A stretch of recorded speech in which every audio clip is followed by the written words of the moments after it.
hindi lahat ng dahilan kung bakit ka nakulong is masamang tao ka na. Hindi. Kaya yun ang gusto kong ipananaw sa mga tao na nakakakilala sa porket nanggaling ng kulungan, ganito na siya kasama, ganun hindi. It's a way for that person to be a better person. Kung good na siya nung bago siya pumasok, she is now much more better person. Katulad mo, you are now a security guard, no? Yes.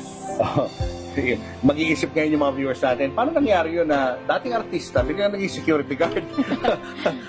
Paano nga ba? Bakit ka naging security guard? Sabi daw kasi nila pagka dating artista ka, madalas naliligaw ka na ng landas, di ba, na pupunta ka sa mga mabababang lipad, ganyan. So, yung pananaw ko po kasi, yung mga napag-aralan ko sa loob, yun, hindi dahilan yun para maging struggle mo sa life. Mas maganda yung gumawa ka ng paraan mo na sa magandang paraan, kahit pa paano kumikita ka na maayos. Gusto mo magkaroon ng sariling service? Yes. Motorsiklo ba gusto mo?